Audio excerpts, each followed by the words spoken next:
Good morning. I'm Sara Wyant, the founder and editor of Agri-Pulse Communications, and I'm pleased to see such interest in our topic today, creating the path towards more sustainable pork. Today, we will hear from our distinguished speakers and have facilitated questions and answers. I will make brief speaker introductions and encourage you to dig into their full biographies on our website. We also want to hear from you, the attendees, so feel free to offer your questions in the Q&A portion at the bottom of your screen, not the chat box. And if you're experiencing any technical difficulties, please feel free to use the Q&A function to let us know, and our team will assist you. In addition, we will be recording today's discussion, and the webinar will be available later today at agripulse.com. So now it's my pleasure to begin our program by thanking our sponsor for today, the National Pork Board. And starting off our discussion is Dr. Sara Crawford and Dale Stevermer. Sara is Vice President of Sustainability at the National Pork Board. She has been on staff since 2015, previously leading the retail outreach team and animal welfare programming. She has extensive experience in animal and meat sciences, ranging to farm management, to quality assurance programs, to academia. And Dale is the owner of Trails End Farm, a wean to finish and diversified crop farm near Easton, Minnesota. A little chilly up there today, so I'm glad he could be with us. Each year they market 5,000 pigs for Compart family farms, in addition to harvesting 450 acres of corn and soybeans. He is currently serving as a National Pork Board member, and in 2021, he served on the We Care Goals, Metrics, and Messaging, and the Human Nutrition Task Forces. Stevermer is an active participant with the On-Farm Sustainability Reports. So now I'm going to turn it over to Dr. Sara Crawford. Thank you, Sarah, and thank you all for joining us today. I'm excited to talk to you about the pathway to more sustainable pork. We know that U.S. pork is positioned to be part of the solution. Our pig farms provide low impact on the environment, improve soil health, and provide lean, quality, affordable protein. The EPA has shown that pig farming produces about 1/2% of all greenhouse gas emissions. Pig farms do create manure, but that manure is used to improve soil health and improve carbon sequestration. And finally, our pork is enjoyed the world over and is a great protein source for consumers. Looking more at the environmental impact, in a life cycle analysis completed by the University of Arkansas, showing from 1960 to 2015, there is a decrease of 75% of land usage by pig farms, 25% decrease in water consumption, 7% less energy, and 8% fewer greenhouse gas emissions. This is important to understand. Yes, we've made fantastic progress in U.S. swine industry. However, our pig farmers are not satisfied with that and want to continue moving forward. With that in mind, our pig farmers had a few years ago started on a producer-led goal-setting process. This multi-year process started with assessment of key market and societal value drivers, looking at what our customers were looking for. So retail, food service, international customers. What are they asking for? What are our consumers asking for? They're the ones eating our product. How do they see our product? What are they thinking about pig farming? What we realized through this assessment is that our long-standing We Care ethical principles were the perfect bedrock on which to create the goals that you'll see in our industry sustainability report, and I'll talk a bit about today. From there, once we realized that we were going to use our 6 We Care ethical principles as that foundational bedrock on which to create the goals, we then looked at the next steps, like the prioritization of social and environmental issues for goal setting, the identification of ambition levels within each area of sustainability, and also drafting the time-bound goals. It's important to understand that this was a multi-year process. we did include stakeholders from across the supply chain. It was producer-led, but we wanted to make sure that we had input from across the supply chain so that we could have very well-rounded goals that meet the needs of our customers and our consumers while being able to be achieved by our producers.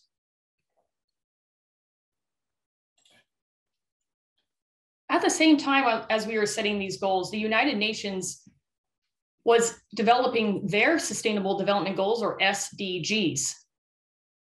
In the bubbles here, you see the National Pork Board We Care ethical principles: our people, environment, food safety, our communities, animal well-being, and public health.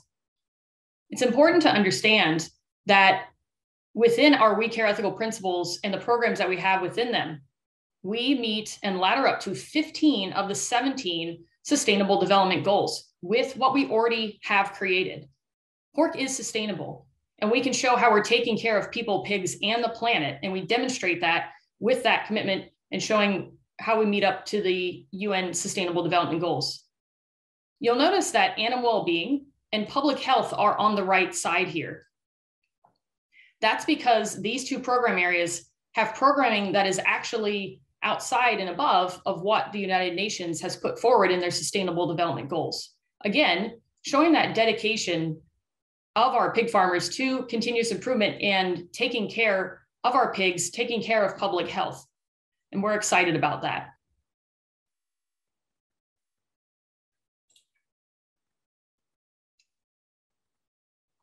We knew that we've had these goals.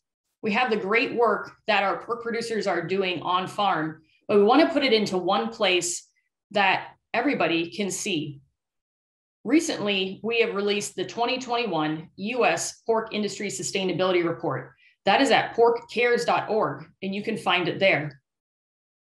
We know that it is important that our constituents, both our customers and our consumers, want to see the proof points behind what our pig farmers are doing on farm daily. So we wanted to put into a package, into this report, that we could share with the world. In this report, you'll find information about the goal setting process and how we achieved those goals and got to that point. What you will also see are more detail about the goals and metrics, because I'm not going to be able to go into complete detail about everything within those today. I'm excited that we have published this, and we will be publishing this in the future with data populated from the goals that you'll see in that report.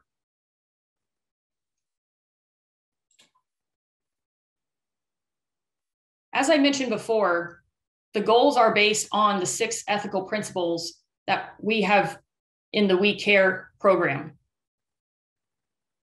What's important to understand is that these goals, they reach across the supply chain.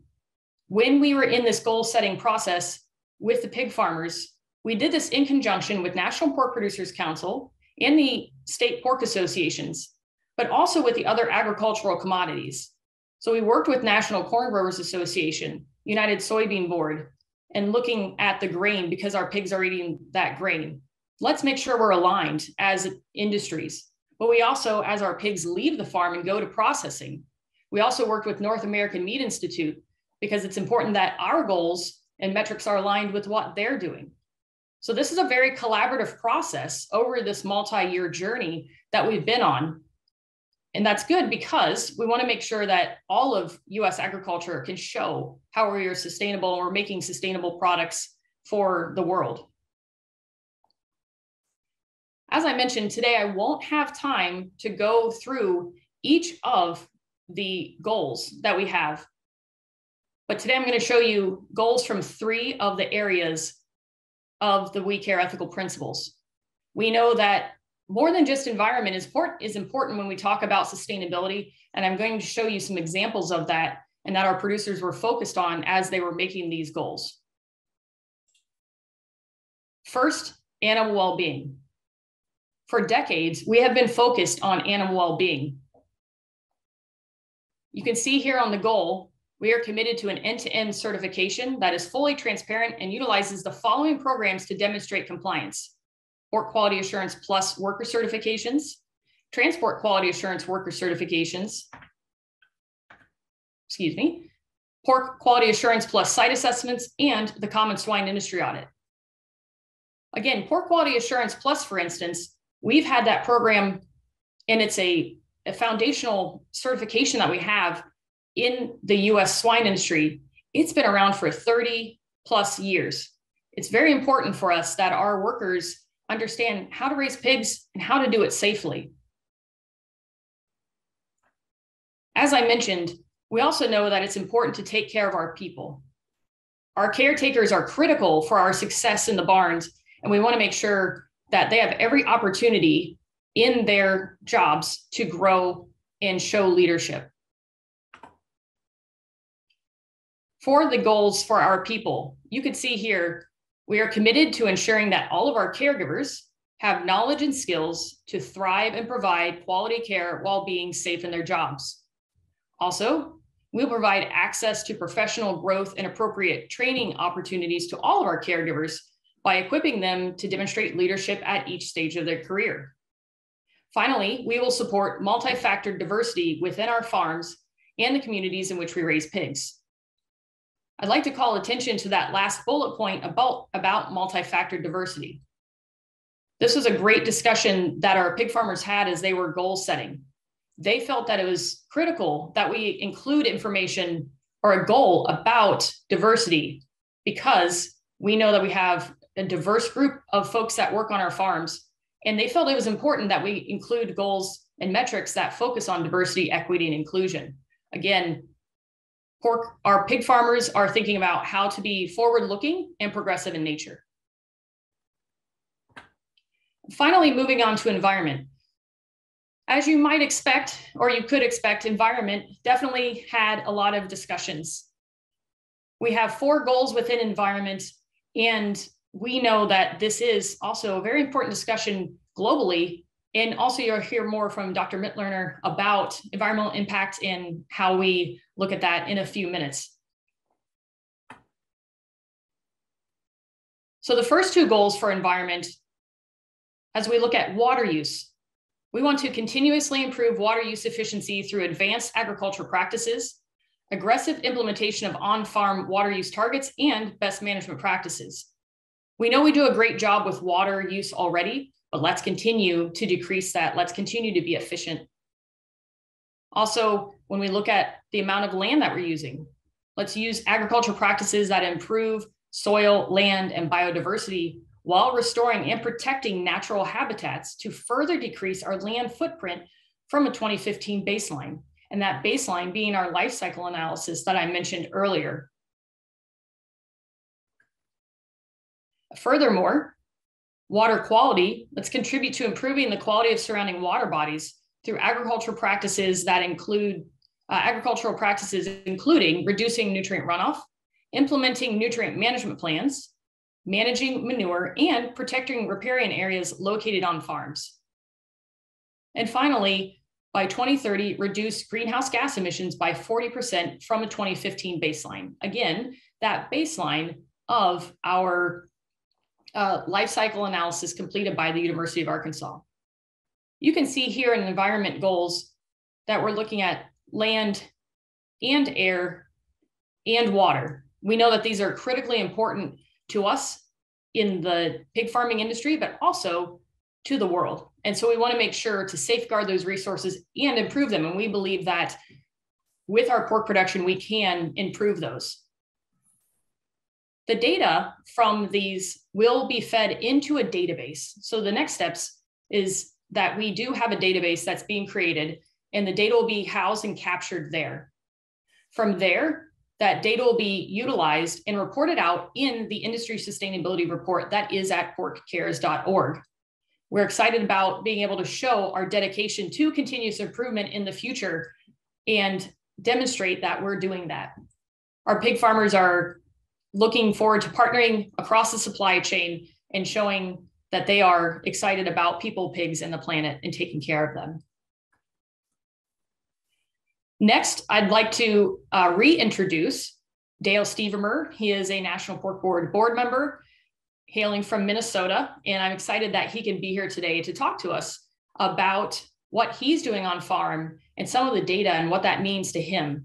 So as we say, it's producer-led, producer-driven, and Dale is a fantastic example of that. Dale, I'll turn it to you. Thank you, Dr. Crawford. And one of the things that was not mentioned necessarily in my bio and other introductions, but like many producers, I am a multi-generation farmer, fifth generation farmer right here in South Central Minnesota. I have the privilege of working on land that has been passed from my grandparents through my parents to myself to be able to raise pigs and raise crops on. And this covers over a century of ownership. As I was growing up, I was instilled with the importance of continuous improvement, whether it be changing genetics, looking at changes in the equipment, how to make ourselves more efficient, how to further conserve the land and things that we have there. Always focusing, especially on the pig side, how we can make sure that they're more comfortable and doing a better job of taking care of them, spending more time being a good husband to the animals rather than just being a janitor to them, and also continuing to improve the land. So as Dr. Crawford mentioned, the goals and metrics that we brought forward are producer-led. It was about a 2-year project and timeline to get this done.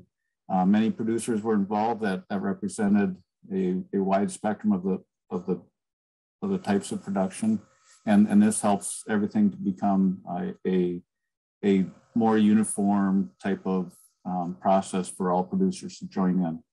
One of the important things that we wanted to end up with was the ability to at the end say, what are we doing? What can be done? How do we get there? And then also, how do we measure this? So as we move to the next slide, the whole process on this sustainability report as a producer ends up just as an interview. For myself, in 2020, as a kind of looking at a pilot to make sure that this would work. What do we really need for information? What information do we have to have on the reports? That was about an hour-long process. A lot of agronomic things were asked. What are the field boundaries, crops that were raised, yields, commercial fertilizer purchase, soil tests to know what the nutrients are in the soil, and also complementing that to manure tests to know what nutrients are in the manure so that we can balance all that. We were also interviewed on things like water quality or water usage, energy usage, and also just as importantly, how does my farm impact the community with what we do as volunteering our hours and other in-kind donations to the rest of the community as support. So on the next slide, you see a little snapshot of how the report looks.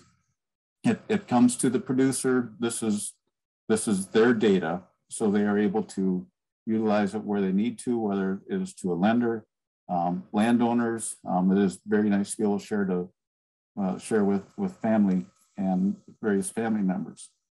One of the things that this really does is validates the manure cycle that pig farmers have been very used to using. We feed corn and soybeans to our pigs.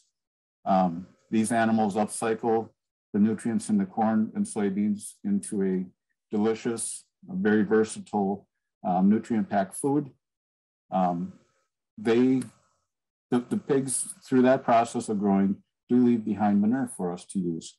Like I said, we test it and we tactically apply it on land that will be growing the corn and soybeans for those pigs next year. The next level that happens is this data is overall collected and aggregated. So all the individual information is stripped out. You just get a cumulative amount that comes together, and this will be aggregated at state and also at the national level to be shared with policymakers and local zoning officials and also other impacts that we can have to continue to maintain our freedom to operate as producers. And on the next screen, we'll see another part of the report that comes out is a continuous improvement plan.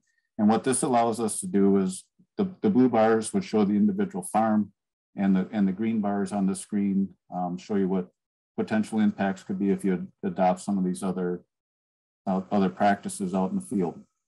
So once again, it shows what we are currently doing and then what could be done if we make changes. Adding in additional years of data can show if that blue bar is moving and can represent how the improvements you are making, and if you adopted a practice, is it getting you nearer and nearer to your goal? One of the other benefits is aggregating this data together allows us to have some benchmarks and then help develop some best management practices.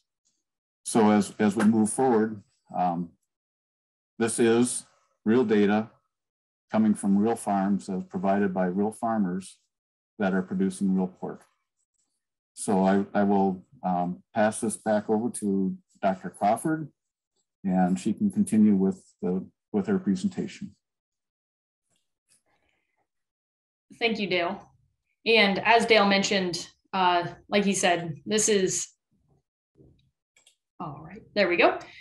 So for our pathway forward, as Dale mentioned, this is real data from real pig farms with real pigs and our real producers, our real pig farmers doing the farming. We're excited about that.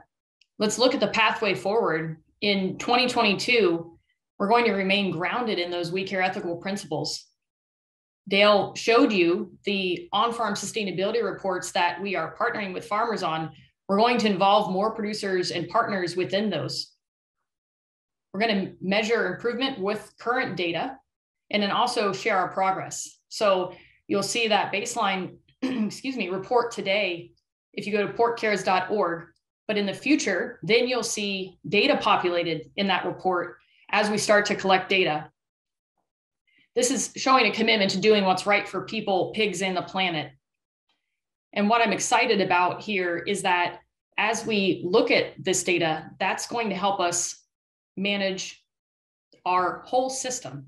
So we can manage what we measure, and we can look at that. And then we can also say, okay, where do we want to make those continuous improvements? And how do we involve people from across the supply chain and others? So with that, I'd like to pass it back to Sarah. Thank you. Well, thank you, Dr. Crawford and Dale, for your opening remarks. I'd now like to introduce our final speaker, a man who probably needs no introduction to many in the livestock community. Dr. Frank Mitloehner is a professor and air quality extension specialist at the University of California, Davis. He's also director of the CLEAR Center, which brings clarity to this intersection of animal agriculture and the environment, helping our global community understand the environmental and human health aspects of livestock so that everybody can make more informed decisions about the foods we eat and reducing environmental impacts. So now I'd like to turn it over to Dr. Frank. Thank you very much, Sarah, and good morning, everybody. It's a real pleasure for me to speak to you today, and I really enjoyed the previous presenters and their presentations. I have to say, I've looked at this We Care strategy from years ago, and I'm quite impressed as to what the progress is that you have shown. I want to share a couple of slides with you on the impact of livestock on climate, and share some information that might be new to some of you. I think it really is important to provide that nuance in the climate discussion around livestock. So I'm on Twitter, GHG Guru is my handle. It was already stated that I'm the director of the CLEAR Center, which has two cores, a research core.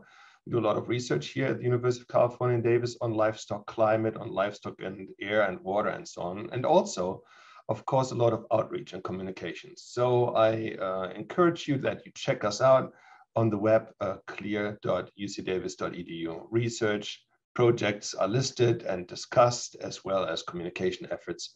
I only have 15 minutes, so I won't stay on that topic. But want to move straight to the subject matter, which is greenhouse gases and climate and how livestock affects it. So really quickly, a 101 here. The sun in general radiates down solar beams to the surface of the Earth. And normally that solar radiation and the heat contained therein would be reflected back into space. If there weren't these so-called greenhouse gases, putting a layer or a blanket, so to say, over our atmosphere, retaining some of that solar heat back. So literally, it works similarly to a blanket that you put over your body that retains your body heat. So that's actually a very important function of greenhouse gases, and we need them. The problem is we are producing too many of them, and that means that blanket is getting too thick. And here, when it comes to animal agriculture, methane is considered by many, particularly those that are critical of animal agriculture, as a main culprit. In my opinion, methane is the Achilles heel on the environmental side to all of animal agriculture. And here, that is the reason why I want to expand a little on it. When greenhouse gases are compared to one another, oftentimes a matrix is used that's called GWP100, global warming potential. And what it does is it compares gases such as methane or nitrous oxide to another one, CO2. And so if, let's say, a farm produces 10 tons of methane and you want to know how much CO2 equivalents does that compare to, then all you need to do is multiply the 10 tons of methane by this factor, this GWP100 factor, which is 28, and then you arrive at the so-called CO2 equivalent, CO2e emissions. Now that might be quite theoretical to many of you, but that's the way accounting is done. And that is one of the ways that animal agriculture has gotten a huge black eye, because this 30-year-old unit GWP100, while pointing at the potency of this gas, leaves something out that is equally important. And that is the short lifespan of it. Because methane, in contrast to other greenhouse gases, has something very important going. And that is the fact that methane is not just produced. On this slide here, you see global methane emissions on the left side, amounting to, and you see it in the first half bubble, 560 teragrams. But methane is also destroyed, and that's what you see on the right side. 550 teragrams of methane are destroyed. In other words, 560 are produced, 550 are destroyed. You don't really see that represented in the current accounting.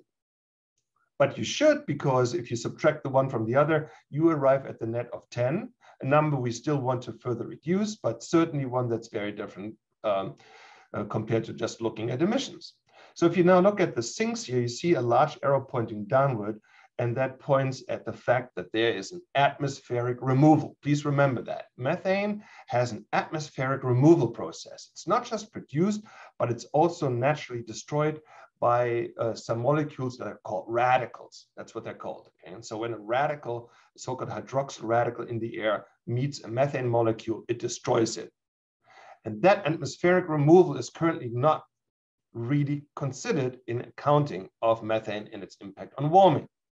So this old unit GWP100 doesn't do a good job in accounting for this removal process of this gas. And that is really important because methane, because of that removal, has a short lifespan of only about a decade. So methane is a short-lived climate pollutant. CO2 is one that's long-lived with a lifespan of 1,000 years. Does that matter? Absolutely, it matters profoundly so. How? Well, I'll explain it to you in a second. But before I do that, I just want to show how livestock versus other sources of greenhouse gases, such as fossil fuels, are really different. Okay, so let's say fossil fuels, oil, coal, and gas, pure carbon that was formerly plant and animal material that died, decayed, fossilized long time ago.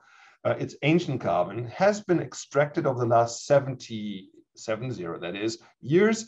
We have taken it out of the ground and we are burning it with cars, trucks, trains, planes, ships. And by doing so, we are adding new additional carbon to the atmosphere. That is a one-way street of carbon. On the livestock side, you have atmospheric CO2, which during photosynthesis makes it into plants that our animals eat. But only some of that carbon stays above ground. The majority goes into the roots and there, via soil microbes into the soil, a process called soil carbon sequestration. And there it's stored. Animal agriculture, plant agriculture, and forestry actually put a lot of carbon from the atmosphere into the soil where it's stored. And if we manage that soil correctly, we can really be in a very important part of a climate solution that way.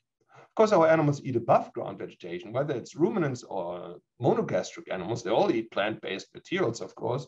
And in the case of ruminants, they belch out some methane. Of course, monogastrics like pigs don't, but they all generate methane and other greenhouse gases from their manure. But that methane stays in the air for about a 10-year period and is then converted back into CO2. So this is a biogenic carbon cycle. The carbon goes around and around and around on the right side, on the livestock side. But on the fossil fuel side, for example, it's a one-way street, okay? So there's a fundamental difference between greenhouse gases and carbon on fossil fuels versus livestock, and that's important to understand. So colleagues of mine from Oxford years ago said, what we are currently doing with the accounting for methane is wrong, because we're acting as if methane were only produced and not destroyed, when we in fact know it is being destroyed almost at equal rates as those that produce them. So if you have a constant herd of pigs or cattle or so, then the amount of methane they produce and the amount of the amount of methane that's destroyed are roughly in balance. But this GWP 100 accounting doesn't account for that destruction process. And so these colleagues from Oxford said, this old unit GWP 100 significantly mischaracterizes the impact of methane on climate and needs to be changed. And they say that, first of all, that if you have a constant herd of pigs or cattle or so, then that constant herd, when characterized using this old unit GWP 100, is overblown in its warming impact by a factor of 4. I have shared that for years now and was amazed when this year, well, in 2021, the Intergovernmental Panel for Climate Change, IPCC, picked that up in their IPCC AR6 report, and they confirmed that GWP 100 mischaracterizes the impact of constant sources of methane by a factor of 4. Now, this is really important because that has been happening to the livestock industry for years. So these colleagues from Oxford proposed a new matrix called GWP star. And this new matrix actually does account for not just the production, but also the destruction of methane, and hence its impact on warming. And I will show you in a minute why that new unit GWP star is so important. I'm a big fan of it, and I'm promoting it wherever I can. First of all, this is a copy here from the Intergovernmental Panel for Climate Change AR6 report.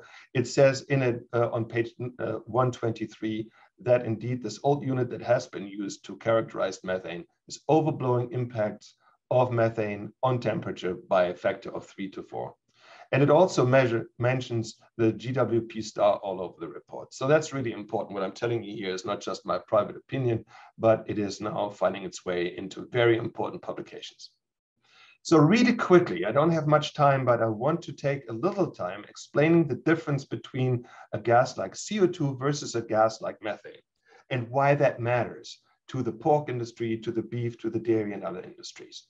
So imagine you were 20 miles away from, you would work 20 miles away from home, and you were to drive on a Monday to work, you would burn gas, you would put CO2 into the atmosphere. On Tuesday, you drive the same distance again, you put new and additional CO2 into the atmosphere, which is now in addition to the existing stock from Monday. On Wednesday, you drive again, and again, you put new additional carbon into the air, and that's in addition to the existing stock from the day before, the days before, the week before, the month before, the years before, and so on. Remember that gas stays in the air for 1,000 years. Every time we burn fossil fuel, we add new additional carbon to the atmosphere. We add new additional carbon to the existing stock, and hence CO2 is called a stock gas. That is important. Currently, methane is treated as if it were a stock gas too, as if every time, let's say, pig manure decomposes or beef or dairy cattle belch, that methane were new and additional and accumulating to what was put out before. But is it? The answer is no, it's not. If you have a constant herd, then you have a constant source of methane, and that is constantly destroyed at the same rate it's produced. And that makes methane a so-called flow gas. And that is fundamentally different from a stock gas. We need to use a different unit to characterize the impact that methane has on climate. The old unit, GWP 100, doesn't cut it. I will show you 3 examples to show and make clear that you really understand why it doesn't cut it.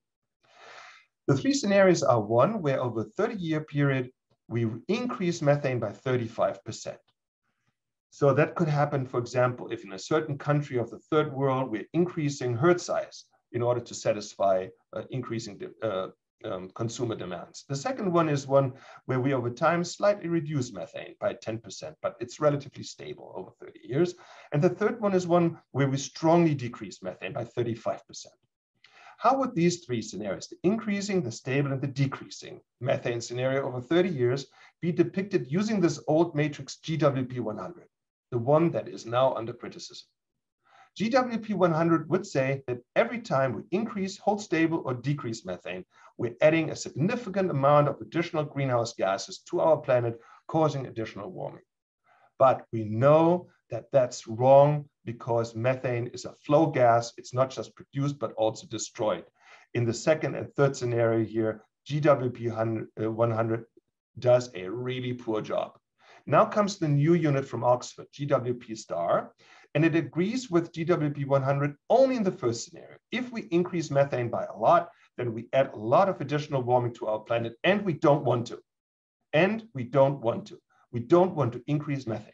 But if you do what we do here in the United States, which is either hold stable methane sources or decrease them, like the pork industry has, then we are in a scenario like this, where the methane that's produced by our animals is also destroyed. If we slightly reduce methane over time, we do not add any additional warming from methane. But if we reduce methane, we can even pull some carbon out of the air. And that is why this number here has a negative sign in front of it. That stands for negative warming, i.e. cooling. If we reduce methane by a lot, we can pull a lot of carbon from the air, much as if we were to plant forests, which during photosynthesis also pull carbon from the air. This is a net effect called negative warming. And again, negative warming means nothing other than cooling.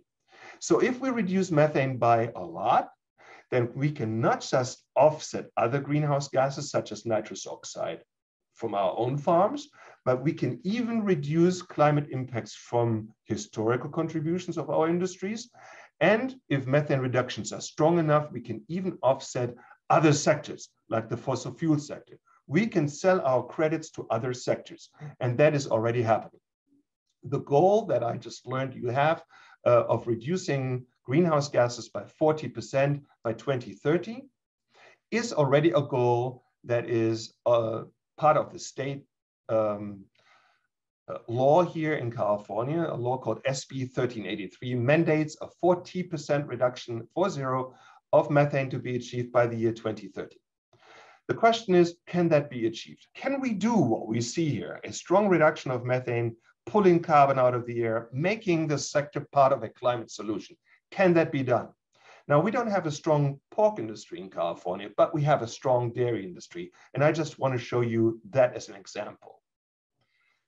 After this new law passed, mandating 40% reduction of methane, many of our dairies covered their lagoons, and these lagoon covers are now trapping biogas. And then this biogas is not burned to make power like it was in the past, but instead they are taking this biogas and they're converting it into a fuel type called renewable natural gas, RNG. And this renewable natural gas is then going into vehicle fleets to replace diesel, such as semi-truck vehicles. This technology implementation on dozens of dairies in California has already reduced greenhouse gases by 2 million metric tons so far. And if you wonder if that's a lot or not, it equates to a total of 30% reduction of greenhouse gases from California's dairy industry. So the goal is of 40%. We are already making great headways. And that is one example of the dairy industry that could easily be adopted by other industries, such as the pork industry. And if you wonder, is this cost effective? Absolutely it is, because the state of California financially incentivizes the reduction of this gas. by not just helping with the construction, but also providing a market. The so-called low carbon fuel standard market allows farmers to sell their credits and getting a really good revenue for that. So this is what it looks like in the real world. This is a RNG, renewable natural gas, fueling station where biogas from dairies is now fueling these semi-trucks, replacing what they originally used, which was diesel. And this is considered by the state of California the most carbon negative fuel type there is. So I'm really proud of that example. And I know that this is not just something that will work for the dairy industry. It can work for all of agriculture. And this type of approach is now focusing on manure, but there are other avenues we can reduce environmental footprint. We can be part of a climate solution and part of an environmental solution overall, not just producing goods that our population seeks to eat, such as bacon and loins and so forth, but also reducing overall societal environmental footprint and be part of a solution. If you are interested in more methane stuff than what I'm able to explain here, we have written white papers, we've presented and produced YouTube videos like Rethinking Methane. It's available and you can see the links here. Really briefly, in the United States, the pork, the beef, the dairy, and other sectors have learned to reduce herd sizes over the last few decades by improving reproduction, by installing a veterinary system, by improving the genetic merit of feed plants and animals, and by feeding our animals more energy-dense diets. The combination of these four sectors has drastically impacted the environmental footprint of our livestock sector. And the pork industry is one that definitely has done so and should be proud of. I will not rehash what you already heard here today, but these are numbers you can be proud of. The pork industry has tripled. Can you say that again?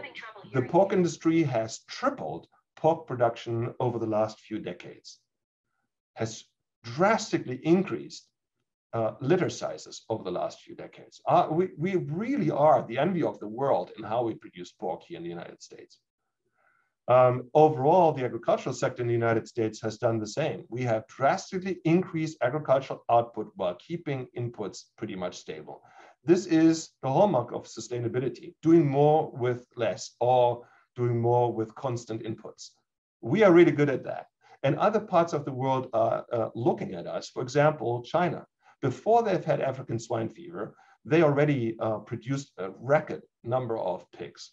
Half of the world's pigs are produced in China. 50 million sows producing 20 piglets a year. 1 billion pigs produced per year. And that's in normal times. But what I find more staggering than that number is the fact that they have a pre-weaning mortality of 40%. 400 million pigs in China never make it to the market. That is a crop that's greater than the entire US pork crop. This is not me pointing at another country saying we are doing things so great and they don't. This is me just saying there are huge areas for improvement globally, and we are well suited to assist others in becoming more sustainable and more efficient, because that's where we are leading the world. I have 2 more slides and 2 more minutes. Oftentimes, I get the question, can we eat our way out of climate change? So as you know, that's oftentimes touted in the media, and I'm really getting kind of tired of it because I know the facts. My lab and other labs have looked into what would consumption changes in what we eat do to climate. One of my colleagues looked at what would it take if an omnivore were to go vegan.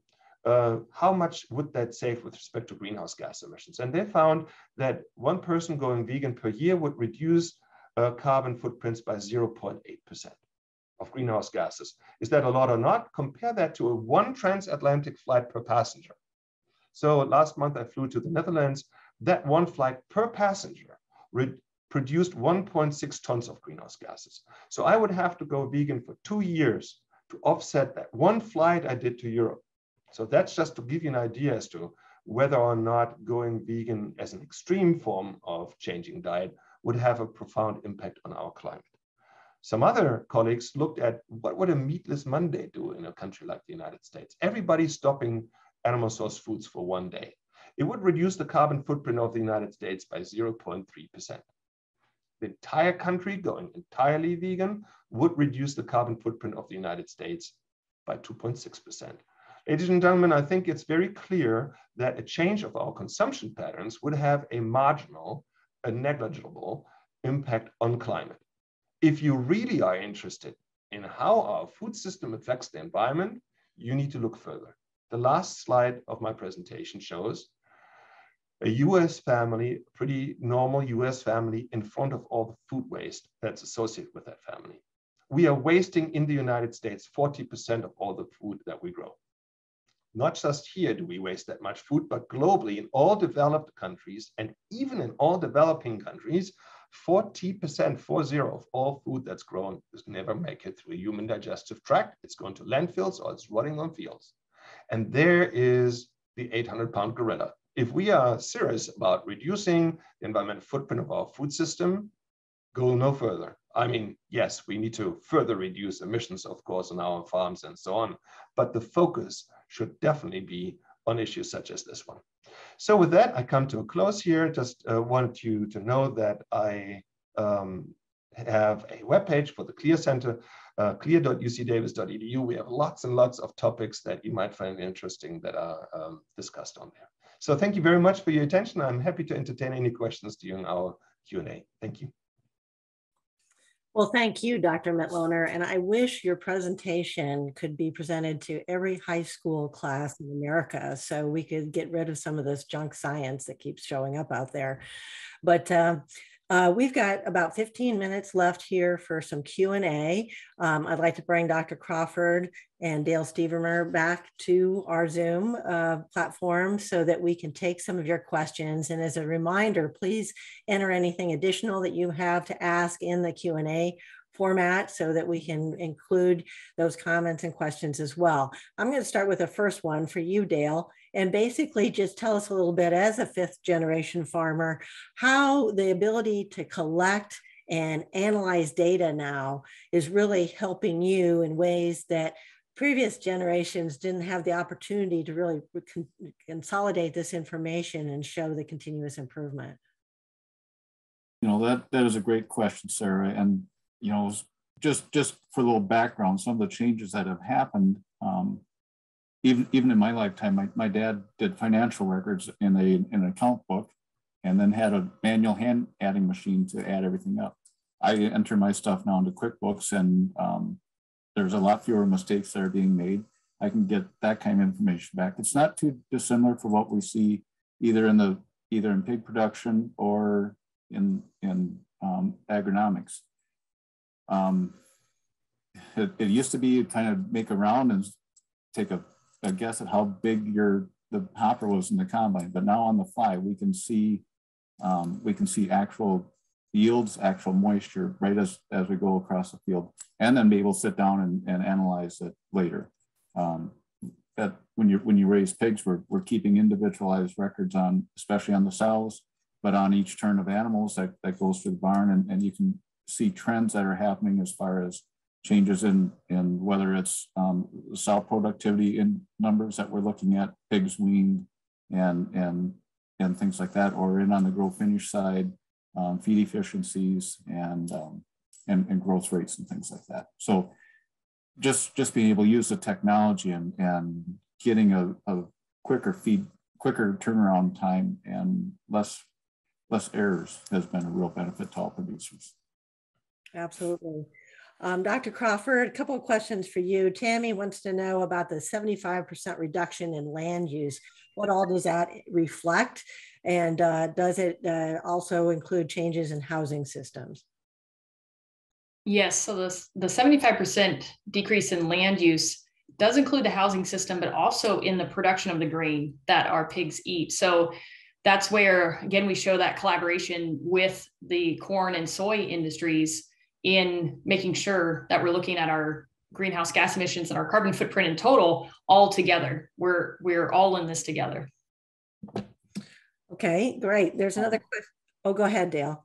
I would like to add in on that, because there's one other factor that's been missed, is that the feed efficiency of our animals has moved from 4 pounds per pound of gain down to the 2.6 pounds of feed per pound of gain. So just in that, there's a huge reduction in the amount of what crop we need. And yes, I grow a lot more corn on the same acres that I did when I started farming. Now, we've seen tremendous advances from technology in our yields, both with corn and soybeans. Dr. Mitloehner, there's a question, or actually a comment from Steve asking about biogas. Because so many of these systems are very, very large, and as you mentioned, the state of California is helping subsidize investments in those, some costing millions of dollars. How does the use of manure on cropland compare to biogas capture on GHG emission? Yeah, so first of all, it's true, most covered lagoons occur on large dairies with thousands of cows. And particularly if you convert the biogas into fuel, then that makes sense to be done on large scale operations. But I have seen small scale farms, and includes pig farms, that covered their lagoons and that trapped the biogas, and then they use that biogas as power, as a source of power on the operation. Any kind of anaerobic digester biogas production will not lose nutrients, because if you pull out the methane as biogas, the methane from the digester, then the effluent still contains all the nutrients. So what you're applying nutrient-wise does not really change. The only thing that changes is that the effluent from a digester contains more ammonia in it. More of the organic nitrogen is converted into ammonia directly. So you want to apply that digestate at the time the plants need it. But overall, you're not losing nutrients that way. I do think that this is a technology that the pork industry should look into more. Thank you. Dr. Crawford, a question from Teresa, a little skeptical in nature for our audience, asking about whether the GHG commitment from the industry includes scope 3 emissions. So could you comment on that and maybe elaborate a little bit on those technologies? Yeah, so as we look at our life cycle analysis that was completed in looking at 1960 to 2015, which that is published, so we can look at greater detail there. And it does include some scope 3 emissions like the production of grain. As we're going forward with this, our commitment in 2030, we would be following the similar practices and looking at that similar formula when we complete that life cycle analysis. So I am looking forward to that, because again, we need to look at this as a complete system, and we have included that in the life cycle analysis. Yes. Okay, question for you, Dale. I'm going to combine a couple in the interest of time here. We've heard from Pedro and Grady asking about when you do have your analysis completed, how are you sharing that with lenders? What kind of feedback do you have? And what's the frequency of collecting the data and synthesizing it? So one of the things when you share it with lenders or anyone else that you need to, the fact that this data is third-party verified, so working with sustainable environment consultants, that it is an extra level of verification, so they know that our data is right. Whether or not they're demanding it right now, they're not, but there is potential for when having this information that there could be a market differentiation for our crops or our pig products, and then also, obviously potential for carbon markets for sale, and I know they'll be looking at that. The frequency of these reports is done annually, and that is because the majority of it just lines up with the crop cycle. As mentioned, I'm in Minnesota. I'm going to raise one crop a year. Right now, I don't get things to grow in the ground very well. Yeah, a little chilly for all of that. Dr. Crawford, one of the things that has been asked by Al is whether or not cover crops fit into the equations and the data that you're capturing. And I know the National Pork Board, along with American Soybean Association, National Corn Growers, are working on an effort to incentivize more cover crops. We just wrote about it on Agri-Pulse this week. So share a little bit about that, please, to answer that question. Yes, so cover crops are definitely an important point and an important part of the solution and of part of this. Manure is important, cover crops are important. All of these strategies go into how we will become more better for the planet and continue that sustainability journey. So yes, cover crops do play a part in this. And actually, when we were setting the greenhouse gas emissions goal with the farmers, we looked at different models, including cover crop adoption. So we know that the use of cover crops, the use of manure, and understanding what those mean to sustainability, those are going to be critical. And so, as you mentioned, Sarah, increasing the use of cover crop adoption and partnering with our different grain cohorts is definitely an important piece of that. And we are right now looking at different opportunities there and how we can support farmers as they want to convert or increase their use of cover crops. Thank you. And we've also got some other questions about just renewable diesel versus the RNG that you've been discussing, Dr. Mitloehner. I know sometimes people like to say one fuel source is good versus another is bad. Could you comment a little bit on how you view the different sources of renewable fuels that are being utilized and how we might move kind of beyond the sort of, food versus fuel versus, good versus bad sources? Yeah, so here in California, we are very aggressive about electrifying the vehicle fleet on the one hand, but also replacing all kind of fossil fuels. And so diesel and gasoline is compared to all other types of fuel that are out there. And the most carbon negative fuel type, meaning the one that is the most different from those fossil fuel sources, is the one of livestock biogas, whether that's dairy or pork or so, converted into renewable natural gas. And that it has the highest negative carbon intensity, and that means it gets the highest credits, so-called low carbon fuel standard credits. So the state is very clear that across all fuel types, that's the number one. That's the best one there is. And so that is why it's incentivized the way it is. And that is why many farmers are rushing into installing these kind of devices on their premises. This is not just happening in California. The market is there in California, but farmers all over the United States can deploy these technologies and sell into the California market. It's already happening today.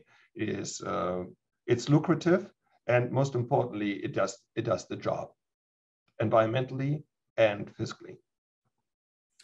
Great. I'm going to, as we're getting our close here, I'd like to have one additional comment from you, Dale, and then Sarah, have you share a little bit where people can get more information. So Dale, just if you would just share a little bit about your sustainable journey and how you look to the future about continued progress that you think that you'll be making for the pork industry. I have done a number of things, and it was continuous. My grandfather had to plow everything black because his equipment couldn't handle any residue. My dad had equipment that could handle more and more residue, and as there's been progress in the equipment out in the crop field, I've been able to get to where I'm no-till and utilizing cover crop on my acres. So that has just been it's been an ongoing journey, just kind of looking forward, seeing what could be out there, and always having the mindset of balancing what I want to do sustainably and on a conservation-minded way versus economic sustainability, which is very important to stay multi-generational. One of the nice things about working with this report is this report is paid for by checkoff. So pork producers have already paid checkoff. There's no additional costs as we do this on-farm reports. Yeah, we have to keep in mind the economic sustainability factor here, or there wouldn't be a fifth generation on that farm, I'm sure. Dr. Crawford, just as we close, can you share with us, for our viewers who would like to get more information? Obviously, we know that they can watch this video again. It'll be on our website later, but tell our viewers how they can get additional information. Yeah, thank you. So as I mentioned before, to look at the sustainability report and learn more about what the industry is doing in the area of sustainability, you can go to porkcares.org. For those producers that may be watching and are interested in an on-farm sustainability report like Dale showed, you can go to porkcheckoff.org/sustainability. and look there to sign up for the on-farm sustainability report, and we'll be in contact with you. Also there, we have our carbon footprint calculator, and Frank mentioned this some, but the IPCC has recently updated their manure calculations. So we have updated our carbon footprint calculator. And so our pork farmers can also go there and figure out what's their carbon footprint for their pig farm. And so we're excited to have these tools for our farmers, and can contact us if you have any more questions. Thank you. Well, thank you to all of our panelists. Thanks to everyone who was watching, and the dozens of questions. And I'm sorry I didn't get to everyone, but we did have a lot of good discussion today. As I mentioned, you can go to agri-pulse.com for a copy of this video a little later today. And thanks again to the National Pork Board for facilitating and sponsoring this discussion. Thanks, everybody. Have a great day.